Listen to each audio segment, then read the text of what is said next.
किसी ने बड़े कमाल की बात कही है कि यदि भगवान आपको इंतजार करवा रहे हैं तो तैयार रहना, आपको उससे कहीं ज्यादा मिलने वाला है जितना आपने मांगा है।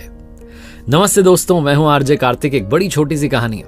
ये कहानी पुराने जमाने की एक सेठ जी की, जिनके यहाँ एक नौकर काम करता था। बड़ा विश्वास पात्र नौकर था, बहुत बरसों से उन्हीं के वहां नौकरी कर रहा था। एक दिन उसने कहा कि सेठ जी, मेरे मन में एक इच्छा है बहुत दिनों से कि मैं श्री जगन्नाथ जी के दर्शन के लिए श्री पुरी धाम जाकर के आऊं।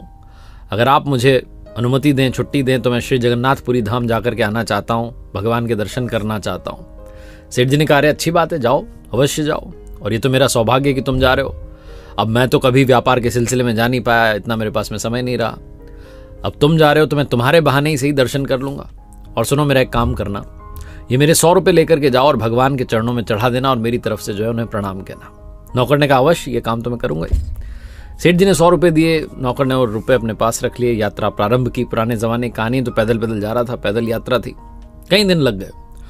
और जब वो यात्रा कर रहा था, पैदल यात्रा, तो देखता था कि कई सारे संत जन, भक्त जन जा रहे हैं, हरि बोल, श्री हरि का सुमिरन करते हुए, जय जयकारा करते हुए, श्री जगन्नाथ धाम की जय हो, चले जा रहे हैं। और एक जगह उसने देखा कि कुछ संत जन जो है संकीर्तन करते करते, भक्ति करते करते, पैदल चलते चलते थक चुके हैं। चेहरे से लग रहा था कि काफी दिनों से कुछ खाया नहीं है, भूखे हैं।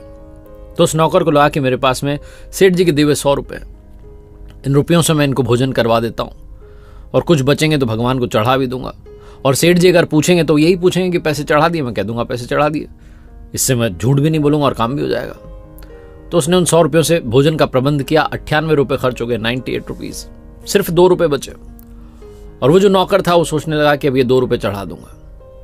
वो दिन भी आया जब वो श्री जगन्नाथ जी के दरबार में पहुंचा, उनके मंदिर में पहुंचा, पुरी धाम में पहुंचा, और जाकर के उसने प्रणाम किया श्री जगन्नाथ जी के चरणों में। वो 2 रुपए जो थे वो चढ़ा दिए और बोला कि भगवान, ये मेरी ओर से नहीं है, बल्कि हमारे सेठ जी की ओर से, उनका प्रणाम स्वीकारो, उनके 2 रुपए का जो दान उन्होंने चढ़ाया इसको आप स्वीकारो। उसके बाद वो वहां से आगे बढ़ गया।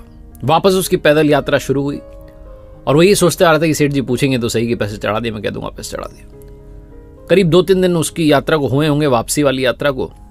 तभी सेठ जी को एक रात में स्वप्न आता है। श्री जगन्नाथ जी उनको दर्शन देते हैं, भगवान जी, और कहते हैं कि सेठ, तुम्हारे 98 रुपए मुझे प्राप्त हो गए, तुम पर कृपा बरसती रहे, आशीर्वाद देते हैं, और अंतर ध्यान हो जाते हैं। सेठ जी की नींद खुल जाती है और सोचते हैं कि मेरा नौकर बड़ा ईमानदार है, उसने 98 रुपए चढ़ा दिए, लेकिन 2 रुपयों का क्या किया? ऐसी क्या मुसीबत आन पड़ी, ऐसी क्या उसे जरूरत आ गई कि उसने 2 रुपए खर्च कर दिए? कहीं कुछ उसे चोट तो नहीं लग गई, बीमार तो नहीं लगा? बहुत कुछ उनके दिमाग में चलने लगा। इधर वो जो नौकर था अपनी यात्रा वापस करके जब पहुंचा इनके पास, तो इनको प्रणाम किया, नमस्कार किया, यात्रा के बारे में बताया, बहुत अच्छी रही। और सेठ जी ने वो प्रश्न किया जो उन्हें करना था कि पैसे चढ़ा दिए? नौकर ने कहा, हाँ जी साहब, पैसे चढ़ा दिए।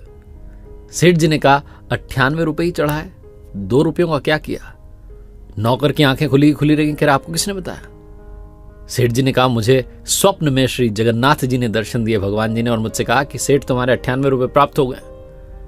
तुम ये बताओ बेटा, 2 रुपयों का क्या हुआ? सब ठीक तो है? तुम्हें कुछ जरूरत तो नहीं पड़ी? बीमार तो नहीं हो गए थे? उस नौकर ने कहा, सेठ जी, मैंने तो सिर्फ 2 रुपए चढ़ाए थे, 98 रुपयों से तो संतों को, भक्तों को भोजन करवाया था। भगवान ने वो 98 रुपए स्वीकार कर लिए, 2 रुपयों के बारे में आपको नहीं बताया, जबकि मैंने 2 रुपए उनको नगद चढ़ाए थे। सेठ जी ने कहा, तुम्हारे बहाने से ही भगवान ने मुझे दर्शन दिए और हमें सिखाया कि जीव सेवा ही, मानव सेवा ही सबसे बड़ी सेवा है, सबसे बड़ी पूजा है। एक बार फिर से वही बात जो अक्सर कहता हूं, मुस्कान बांटते चलिए, एक दूसरे की मदद करते चलिए, ऊपर वाले की कृपा हमेशा आपके साथ रहेगी। ऊपर वाले के आशीर्वाद के साथ, अपनी मेहनत के साथ, अपनों के प्यार के साथ कर दिखाओ कुछ ऐसा कि दुनिया करना चाहे आपके जैसा। देखते रहिए हर सोमवार सुबह 9:30 बजे मेरे साथ एक नई कहानी, और हर शुक्रवार सुबह 9:30 बजे लर्निंग सीरीज का एक नया वीडियो।